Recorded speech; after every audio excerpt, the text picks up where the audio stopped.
What are the similarities and the differences that you have found in your work when you were with Army and now when you do work with corporates? People treat their teams well only to the point that they have to get work out of them. A commanding officer of a battalion who commands 1,000 people, a company commander will definitely know all 100 people in his company. Every equation in the army is relational and every equation in the world outside is transactional. In the army, it's a relationship, it's not a transaction. The only leadership lesson that you need to pick from the army, from the battlefield is this. You've got to be more competent than the rest of your team. You've got to work harder than the rest of your team.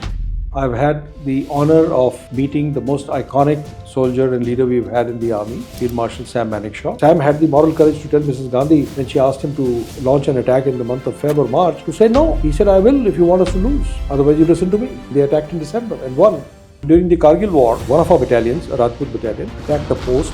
Pakistanis had occupied it. It was so hard to attack that. The only way to go up was through a cliff which had ice on it. Put pegs and ropes which took 48 hours. And 2 nights later they went up and the Pakistanis were surprised and they managed to eliminate everyone.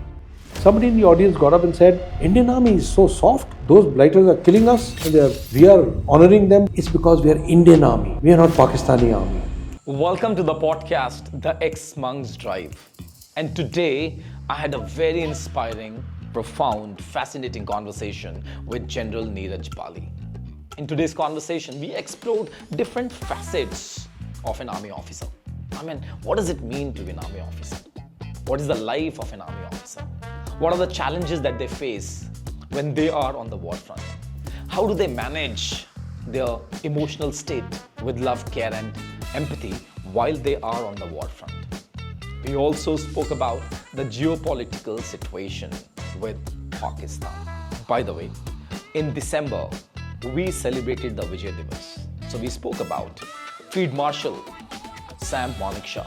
So let's take a dive into the life of an army officer. By the way, this episode is divided into 2 parts. So please listen to the part 1 and then we have a part 2 coming as well.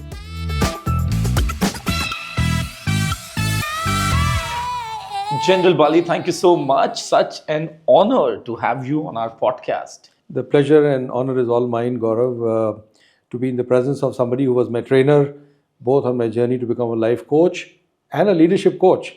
So it's my pleasure. Thank you. It's an absolute honor. And for all these years that we have known each other, General Bali, my respect, my admiration,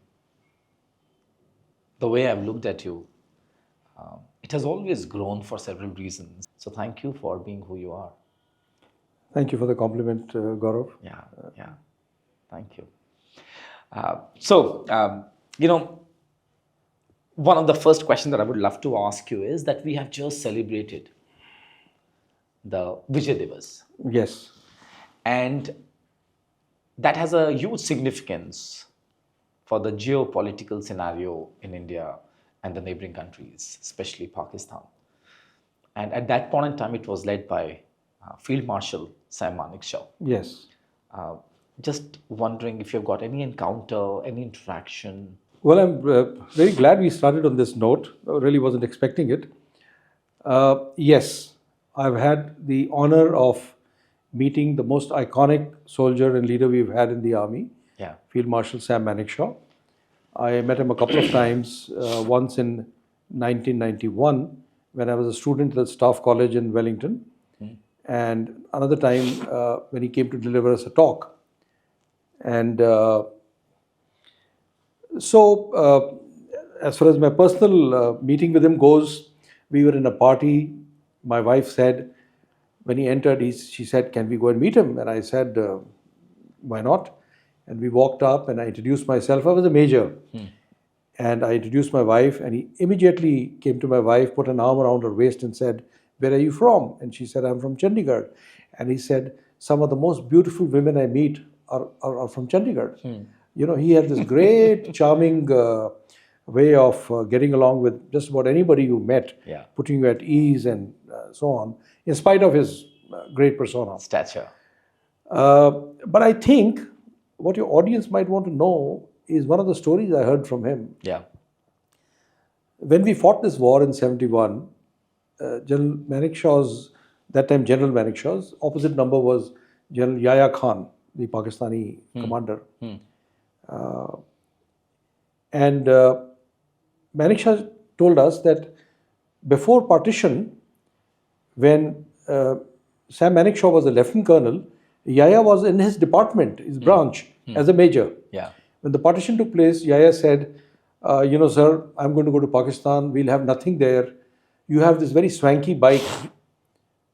Can you please sell it to me? And Sam said, sure, it cost me $1,000. And Yahya said, I know, but I can't really pay you 1,000 right now. I'll pay you later. And he said, you also got a nice little carrier fitted at the end for your wife. I want that too. Yeah. And Sam said, that cost me another $100, so 1,100 in all. Yeah. And Yahya said, I can't pay you a single rupee right now, but surely someday I will pay you. Yeah. So Sam used to tell this to us with a chuckle. He said, the blighter never paid me, not even 1 rupee ever. But he said it was a good deal. I took away East Pakistan from him. Yeah. So that was Sam. Yeah. Recently, there was a movie that released on his life. I think that's where the charm was so visible as well. Yeah, and I haven't seen the movie, but I've heard a lot of things. Maybe what I just told you was part of the movie. But let me then tell you something which was not in the movie and which is a great lesson for just about anybody. The lesson is about how to confront fears in life. There is nobody who's not scared. Every soldier. I'm scared right now, by the way. Everyone is scared. Everyone is scared always in battlefield. I haven't seen anyone who says, I'm not scared. Yeah. So what's the trick when we face the uncertainties and anxieties of life? And a sense of nervousness, and a sense of nervousness. Sam gave a fantastic lesson on how is it to face fear. He used to be, when he was a major, he was serving in a Sikh battalion, with Sikh troops in Burma in those days, now Myanmar. They were in the jungles, I think, Second World War. In his company, there was a boy called Sohan Singh, a strapping 6 feet plus Sikh soldier, who Manekshaw felt was not competent. So Manekshaw had said he should not be promoted. And sure, that guy was passed over. One day, the Subedar of the company came to Manekshaw in the tent and said, sir, there is a terrible piece of information. Sohan is telling everyone that tonight he's going to come and kill you using a pistol. So Manekshaw said, call him. And he said, I believe you have a plan to kill me. Here is my loaded pistol. Why don't we do this? And of course, Sohan Singh said, nahi, sir, main to aapka bachcha hu, sir. How can I do this? Makhol tha, mazak tha, whatever, how it is. So Sam gave him a dhap on the back and said, okay, go away. In the evening, when he came back after dinner, the Subedar was again there, pacing up and down and said, sir, Sohan is telling everyone, मैंने company commander साहब का बुद्धू बना दिया. मारना तो है ही आज रात को. So Sam said, call him back. When Sohan Singh came, Sam said, tonight you will guard my tent. And here is my loaded pistol. You will guard my tent. In the morning, I want a cup of tea at so-and-so time, and I want a mug of water, hot water for shaving at so-and-so time.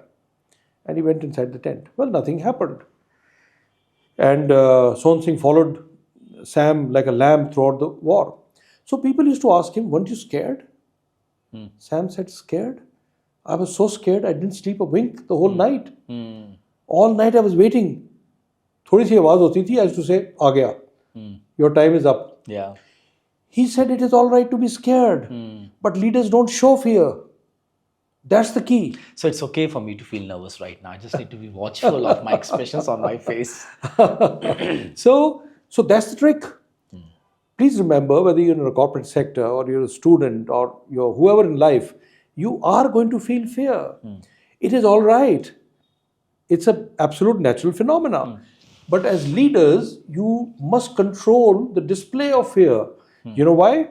2 reasons. One, when you control the display of fear, when it doesn't show on your face, your mind starts sending the right signals to your body and you start feeling brave. Yeah. Okay? So you start feeling as if everything is going to be all right. Everything is okay. And secondly, your team becomes reassured. Yeah. Imagine a boss, if the MD calls you and something has gone wrong in the company, Yeah. who starts throwing a fit and says, "Mar gaye aaj to dekhna, hum sab jayenge, nokri jayegi," the whole team is going to go to pieces. Psychologically, the signal that you're giving to your team members is That's that we right. are not safe in this environment. That's But right. help me understand, Bali Sahab, in the history of Indian Army, we have got only two field marshals, Yes. Cariappa Sahab and Sam Sahab. What is it that makes them who they are? Okay, so I think obviously a great level of leadership, about which we can talk even a little more later on. A leadership that is not transactional, that doesn't treat people like, I have worked with you today, so I'm going to be nice to you and get on with it. Leadership which is emotionally invested in the people you lead and you command, and that is actually the beginning of empathy. I think that is part of it. Of course, charisma, of course, your competence, of course, your personal courage, more so moral courage. Sam had the moral courage to tell Mrs. Gandhi when she asked him to launch an attack in the month of Feb or March to say no. He said, "I will if you want us to lose. Otherwise, you listen to me." And they attacked in December and won. So, and then there is an adherence to values, small or big. We think values is some loaded word, a fuzzy thing that floats in the environment, something that you need to write on a colored piece of paper and paste it on the wall in a company. That's not values. Values is what you genuinely believe, which is part of your DNA. Now, I don't know whether I'm going to give you the right example, but I'm going to give you Field Marshal Cariappa's example, and how even little things do not change. In the army, when you are standing wearing a blazer like I'm wearing now, or a coat, the right thing to do is to be buttoned up. Okay, that's just a little norm. Yeah. So I was in Wellington in Tamil Nadu and the Staff College, and Field Marshal Cariappa was visiting his son, Air Marshal Cariappa, who was posted there. And Field Marshal was probably late 80s or 90s, I don't know how old was he. We were standing in the club in the evening, and Field Marshal came in a car, and one of the major generals walked up to receive him and said, as he was coming out, he said, "May I help you?" And the Field Marshal said, in a voice quivering with old age, he said, "I don't need help, but you do. Let me button up your coat." All right. So, I mean, this is a small example, not really an example of some great values. No, but I think if you look at this one, in the vulnerable times as well, if one is willing to stick and value the values that they have lived their life with, it talks about one's character, doesn't it? Look, it talks about one's character, and organizationally, it has a very profound message. And I can even tell you a great story following that. There was a question in my mind for years that Indian Army, which lives a very orderly life, you go to a cantonment, everything is orderly, every lines are straight, everything is painted. Even what we write is governed by a very strict set of rules called minor SD, minor staff duties. You can't even change an abbreviation. You can't even change a spacing. So the question in my mind was, when you live orderly lives like this for 30, 40 years, how are you training your mind to deal with uncertainty in war? Yeah. It should be the other way around. The answer came to me when I was researching and writing my book, The Winning Culture. And one of the ex-chiefs, General V.P. Malik, threw a light on it. The answer is this. When, as a company, you are driven by values and processes, and as a human being, you are driven by habits and values, which you will not change, the day of the crisis, your mind automatically takes care of a lot of stuff. Because that's a given. You're not going to change that. For example, if your ethics say that you're not going to take a bribe, that's a question that is not going to bother you at all. Even under pressure. Under pressure. So in the pressure, the RAM or the space of your brain is free because certain things are happening automatically. That is what values does. And that is why every company should focus on processes and values, and human beings should focus on habits For themselves. and values. For And both themselves, places I have brought in values. And there is really a great story which very few people know from the Kargil war, which tells you what the values of Indian Army are. One of the values of Indian Army is that you lead by example, and you do not, in a battlefield, the officer is not treated as a commodity which should be protected more than the troops. It's the other way around. Yeah. That is why when you hear news coming out of Kashmir, you often hear one officer, two Jawans martyred or dead, one officer, two Jawans hurt. There's always an officer in the mix. Yeah. Okay, it's not the officers are not being protected so much. So during the Kargil war, one of our battalions, a Rajput battalion, attacked a post. If I remember correctly, it was called 5550. Pakistanis had occupied it. It was so hard to attack that. The only way to go up was through a cliff which had ice on it. So these boys put pegs and ropes, which took 48 hours. And 2 nights later, they went up and the Pakistanis were surprised and they managed to eliminate everyone. One of the guys who died was a young Pakistani captain called Taimur Malik. Now, as we do, with great respect, all the bodies were buried. Now, you see, the place is such, the oxygen is so rare that you go out of breath even while walking. So digging and things like that, finding a space to dig to start with is quite a task. But wherever we could find spaces, people could find spaces, graves were dug, and very respectfully they were wrapped, and the bodies were dead bodies. And they were buried, as you should for any soldier. And by the way, this is the time when Pakistanis were saying, "Hamare to soldier hi nahi hai." They were not even accepting our dead bodies. About a month later, something strange happened.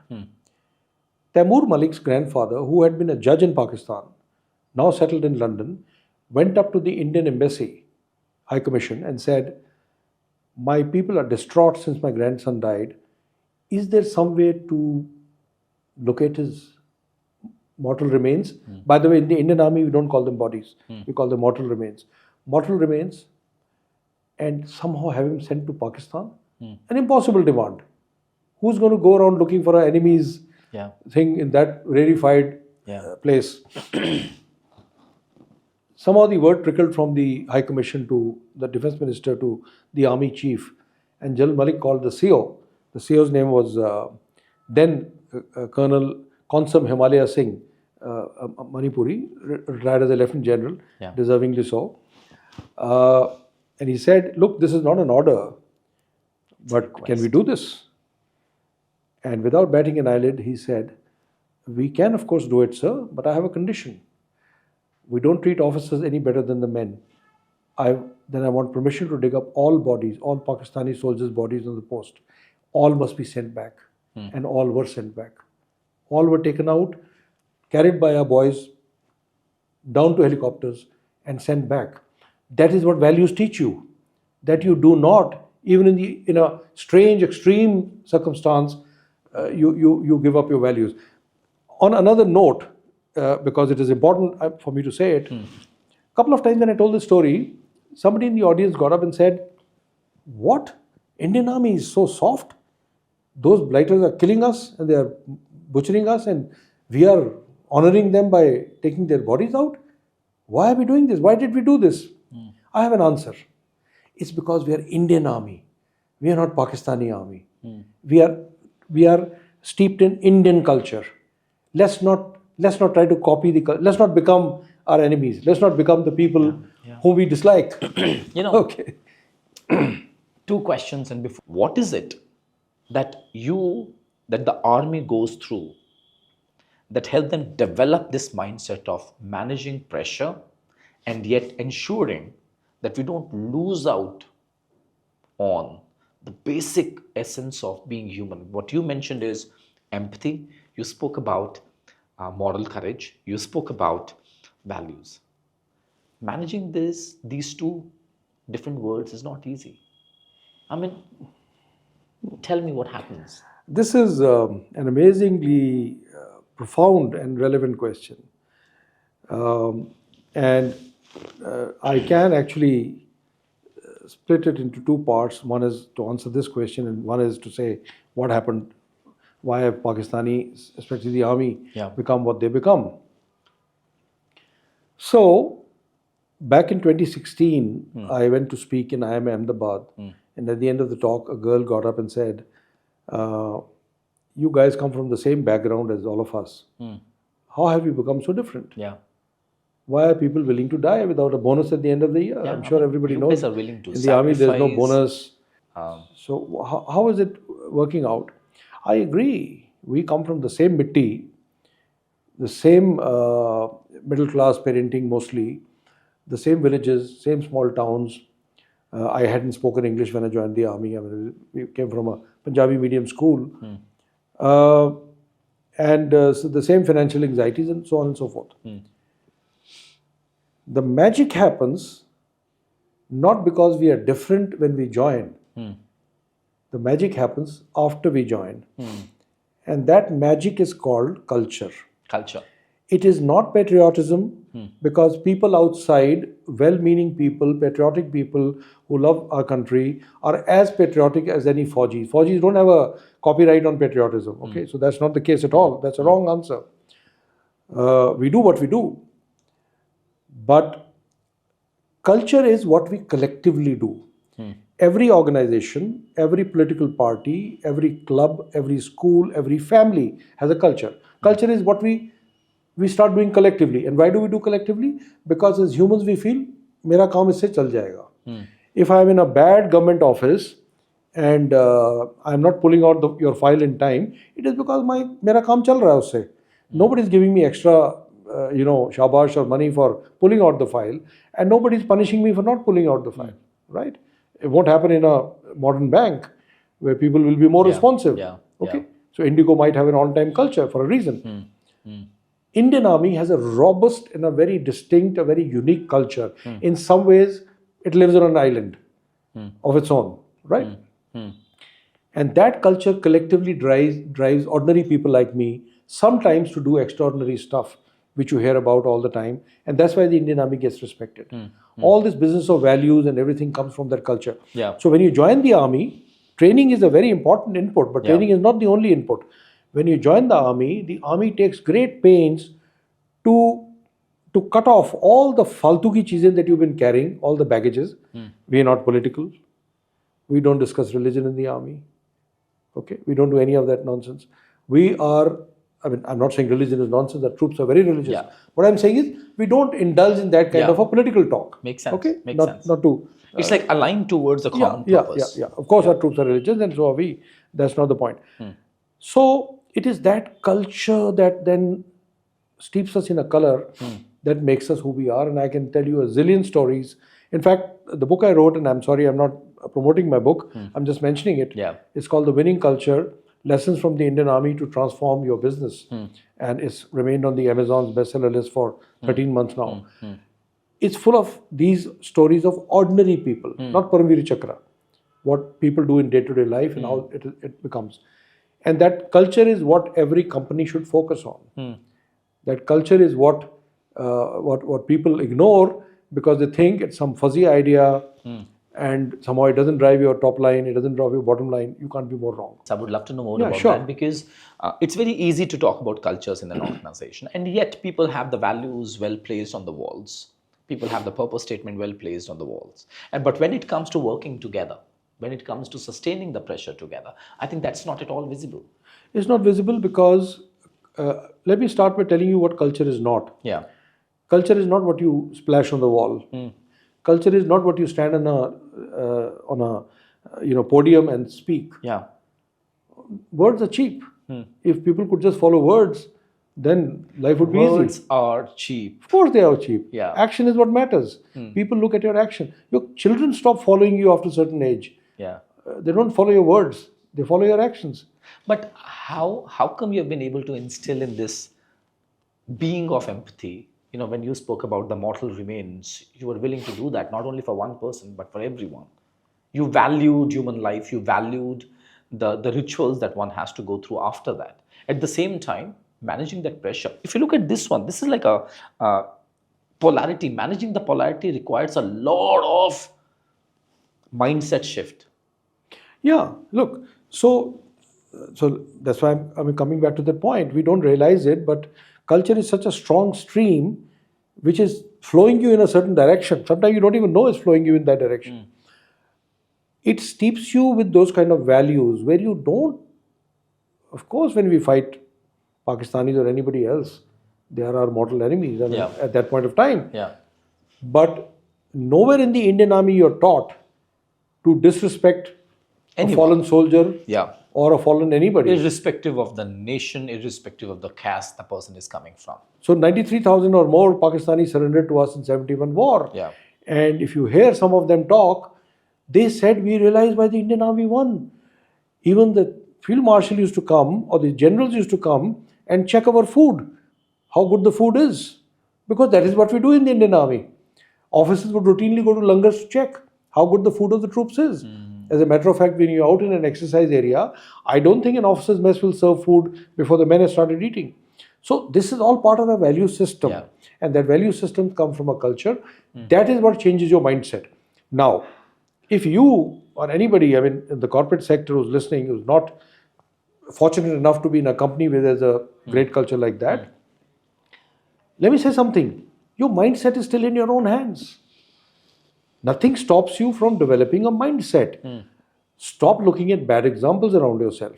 For example, the only leadership lesson that you need to pick from the army, from the battlefield, is this: you can only lead by example. You can forget the entire laundry list of leadership books. Yeah. Just focus on this. What does it mean for you? All it means is you got to be more competent than the rest of your team. You got to work harder than the rest of your team. You got to linger in the office when everybody else is lingering. You have to protect your team at all times. When people can see that you're not being treated like a family, how is it ever going to work? So you can pick up these lessons, imbibe them, and change your own mindset. What stops you from doing that? You know, Except for hard work. in all our interactions, Bali Sahab, and that's what I was telling him, that my respect, my appreciation, my admiration for you has always gone up in every conversation. Can you share an example from your life? You treated your team members with a lot of respect, empathy, that as if you care for them. And when it comes to making sure that you have to pull the strings, you would do that. And that we can apply in the corporate arena as well. I don't think I need to give a positive example, but let me give you a negative example where I learned a lesson very early in life Okay. about how to treat your team and how to have the right perspective. I was a young lieutenant and I was appointed the adjutant of my battalion, 4 Bihar. Adjutant is a key staff officer, and we were in J&K. The office was in a tin shed. There was a small partition, plywood partition, beyond which the adjutant used to sit, and then there was the clerical staff. I used to come to office about half an hour earlier than the office. And that day when I came, my next junior, again a second lieutenant, walked in angry. And he said, "Sir, this Havaldar clerk that you have in your office, he needs to be taught a lesson." And I said, "Why?" He said, "Yesterday I went to him and said, type out a paper for me. And he said, I will type it out. This is your personal work. I will do it only after I've taken permission from the adjutant." How dare he say that? I am a officer of the Indian Army. I've been commissioned by the government, by the president. And I said, all right. The Havaldar clerk in question was a guy called Bokhandi, very competent, a little brash. And in my hearts of hearts, I felt that Bokhandi had done no wrong. But I placated him and I said, don't worry, I'll take care. And the officer left. As luck would have it, 2 minutes later, Bokhandi walked in with a Jawan. And the conversation with them was, the Jawan was telling him, "Sir, mera kaam kara do na. He wanted money out of Provident Fund or God knows what. तो मेरे को एक बार ना adjutant साहब से मिला दो sir, तो सब कुछ क्लियर हो जाएगा." एंड बोखंडी साहब, एडजुटेंट साहब के मेरे को क्या करोगे? उनको क्या पता है? उनको क्या पता है रूल रेगुलेशन के बारे में? तो मेरे से बात करो, उनसे मिलके क्या होगा? उनको कुछ नहीं पता. Now, already somebody had kindled that fire. And I, without thinking, came to the door and said, "You send this Jawan away and you come inside." And I let Bokhandi have it. At about 10 o'clock, the head clerk came to me and said, "Bokhandi wants to resign from the army." Now, resignation from the army is not a simple thing. It goes all the way up, and I knew he was doing, he was sulking. He wanted me to, call him back. Conversation, yeah. And I said, "Okay, tell him I'm going to recommend it." And I put it in my in tray. 2 o'clock or so, when people had left for lunch, I was leaving. I saw Bokhandi still working. So I called him. And I said, "Look, you have sent this application. Don't think I'm not going to recommend it. I'm going to recommend it. And so Vakhandi said, that's why I sent it to you. Recommend it. So I said, why? You think you did no mistake? He said, no. So I said, then who was wrong? He said, you won't like to hear it, but you are wrong. And I said, oh, really? Tell me how. This is what he said. He said, first of all, sir, when I spoke about you, I wasn't aware that you're present. Don't you speak about the CEO? Don't you speak about the Chief of the Army Staff? Don't you speak about the Prime Minister of the country? Because you know they are not there. I'm amazed that a good officer like you don't understand that just as you talk, people talk about you. You have no perspective about the world. Beautiful. You have no perspective. You think only you're the one who's criticizing and you're a critic and you know how Virat Kohli should play the stroke. I mean, Virat Kohli wasn't there those days. I'm giving a contemporary example. But you have no perspective. And I'm surprised. If this is the army where I'm going to serve, I may not serve. I said, all right. And what else? He said, second is more important. What was wrong in what I said? You have 2 years of service. You're an infantry officer. Knowing rules is not your job. I'm a clerk with 18 years of service.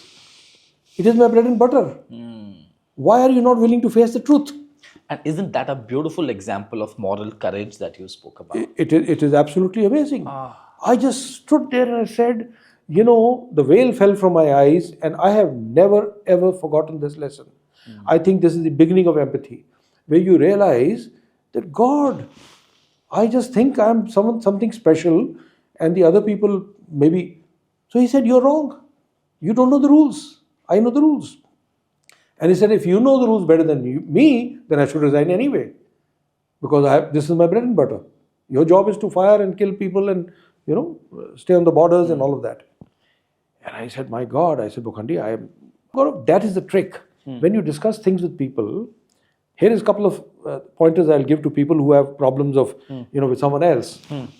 One, the moment you have a problem, don't go rushing. Give it time. Two, keep emotion out of it. Very hard. But be determined to keep emotion out of it. Stay neutral.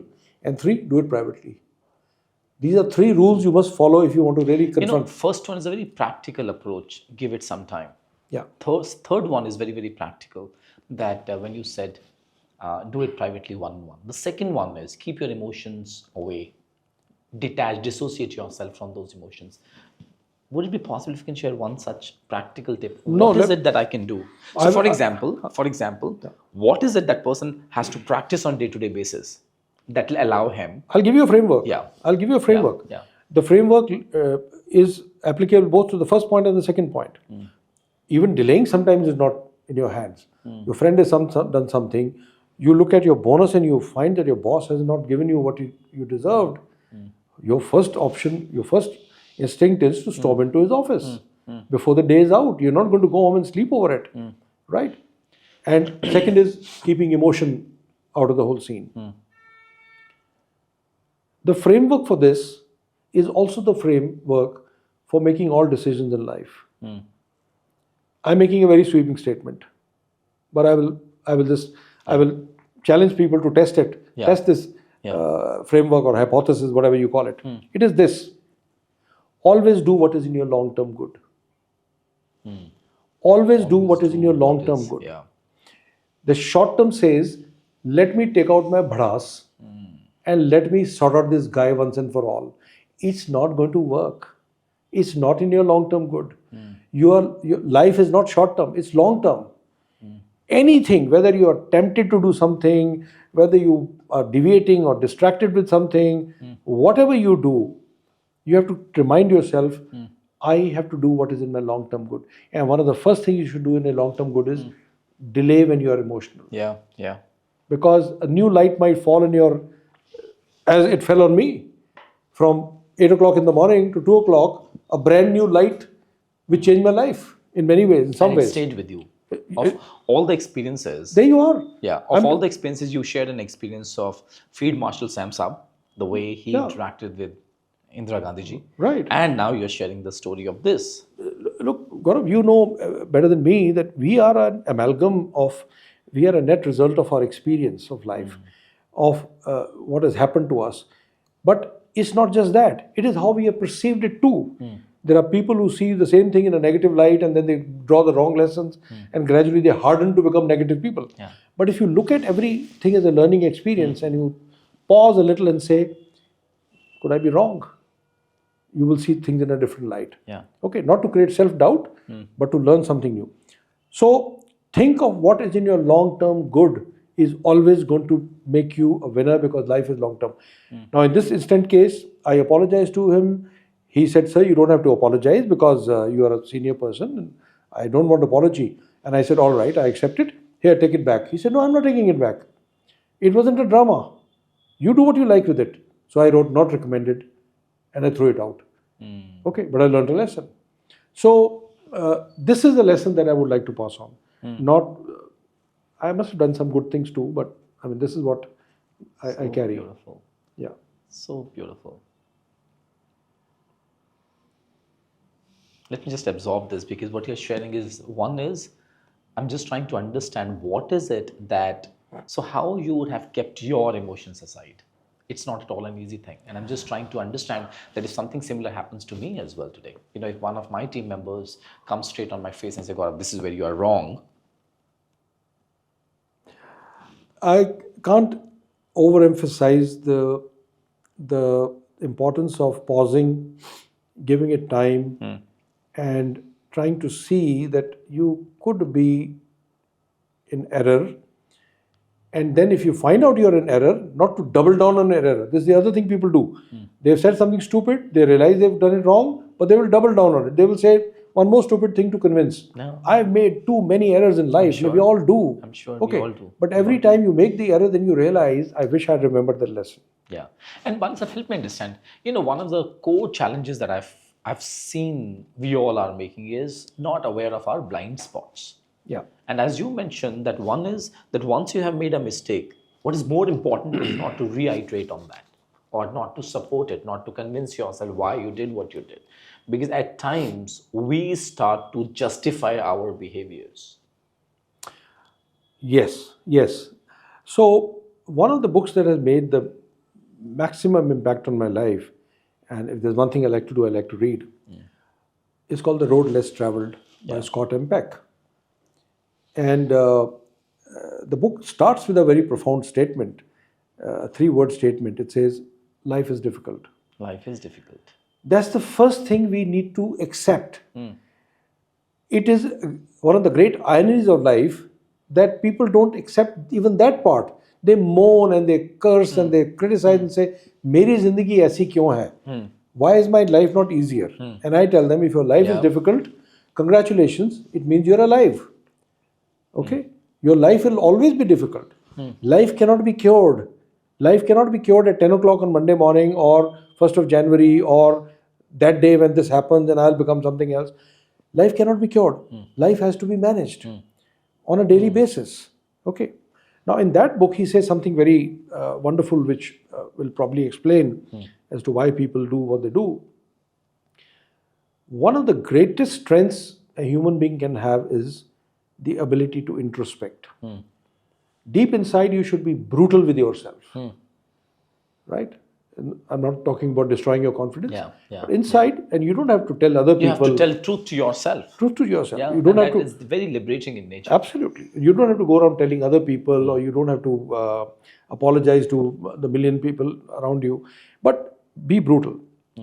Now, Scott M. Peck says that broadly, there are 2 types of, mental disorder would be too serious a thing, but everybody has a slight mental inclination. There are 2 types. One mental is called... disorder is actually a good word. Mental disorder is actually a good word. All right. Yeah. So that's a good word too.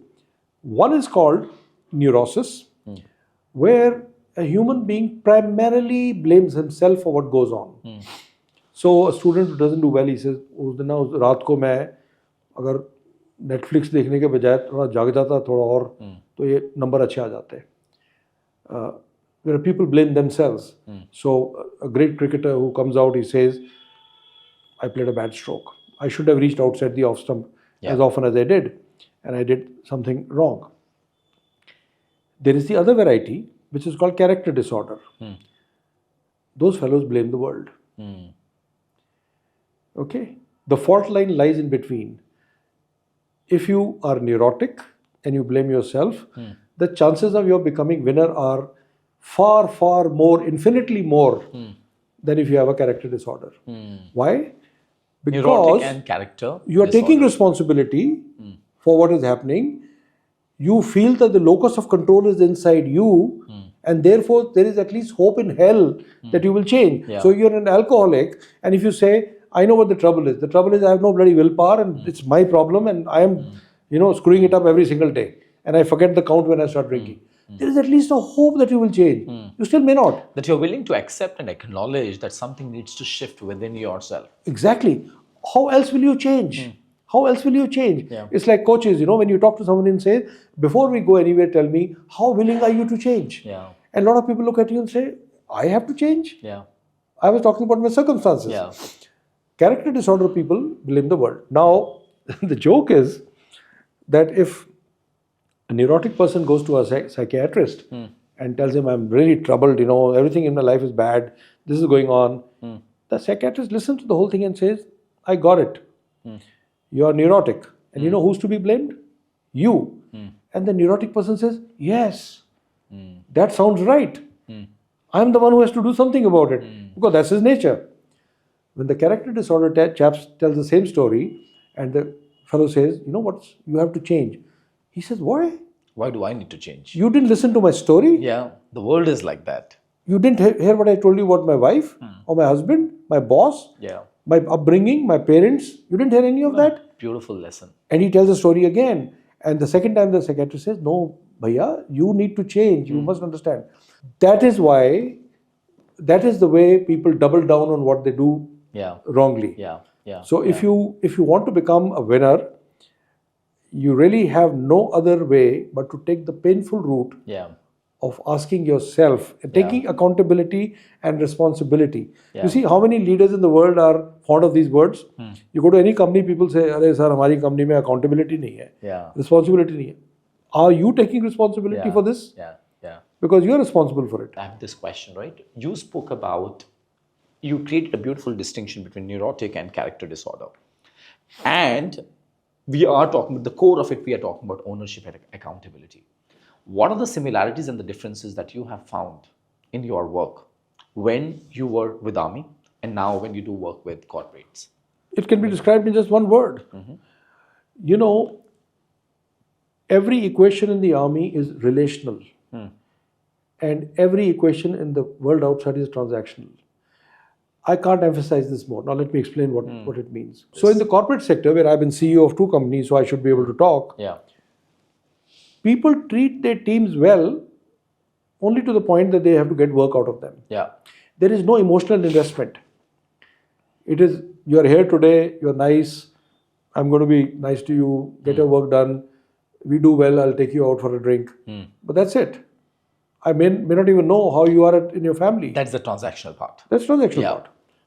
Relational is when you don't just look at your damn JD and the norms by which you're supposed to treat another human being, but you are emotionally invested enough to take care of his growth, his worries, his troubles, Yeah. his problems, and all of that. A commanding officer of a battalion who commands 1,000 people, a good commanding officer will know all 1,000. A company commander will definitely know all 100 people in his company. Absolutely. What are their characteristics? What are they going to do? And many of the families. Who's got what problem back home? Okay. So the dealing is at that level. In the army, this business of relational is so deep. In 2018, I was fine one day, and the next day I went into almost a coma. Yeah. 28 days I was in Artemis right here, battling septicemia, and they were almost given up chances of my being alive. After I came back to my senses, and with all the heart surgery and blah, blah, my wife said, a lot of people came to meet you. And I said, okay, how many? She said, I'm 35, 40. There's a family who came from Hyderabad. There's a family who came from, there's a person who came from Leh. There's somebody else came, and most of them couldn't meet you because you're in ICU. They used to meet me and they used to go back. And this is years after I had retired. Nobody has to take anything from me. It has got nothing to do with me or my leadership. Let me clarify this entirely. It's to do with how people treat each other in the army. It's a relationship. It's not a transaction. We forget nobody. Let me tell you a fascinating thing. How much the army builds relations. I am from Bihar regiment, which means my troops came from Bihar and Jharkhand and Odisha. In 1990-91, my regiment had its golden jubilee. It drew up a list of people to be invited, all veterans. And up popped a name, Habibullah Khatak, who was a young captain in the regiment, who was in Pakistan when the partition took place. And that time the orders were, Muslim officers serving in Pakistan were to by force remain in Pakistan. In India, they had a choice. So Habibullah Khatak stayed in Pakistan and became their deputy chief. Chief of General Staff. And then he retired and he was probably the 9th rich man in Pakistan and all that. His son also was a Major General. And we had to invite him. We invited him. He fought with his government, took a visa and came. And we realized he's the senior most guy. He became a chief guest in all functions. Wow. And while he was leaving, he told me, he said, son, you people increased 5 years of my life. Okay? We forget nobody. It's a relationship. When the Bihar Chief Minister Lalu Prasad Yadav came to attend one of the functions, our boss told him, whispered in his ear, when you start speaking, first take General Khatak's name. Since we are talking about that, all the equations in army is relational, all the equations in the corporate world is very transactional. By and large. Right? And I do agree to a large extent. Am I in touch with all my team members in the past? My answer is no. Right? But at times, right, when you're too relational in nature as well, there could be a possibility that the other person might take you for granted in the corporate world, or might not perform their duties well the way they might in the army culture. What is the difference? How do you ensure that, one, the rope is not that too long, and yet people are not taking you for granted? Is it a fair question to ask? The question is fair, but it's not based on the correct premise. Look, relational doesn't mean that you've got to be soft with people. That's not the point at all.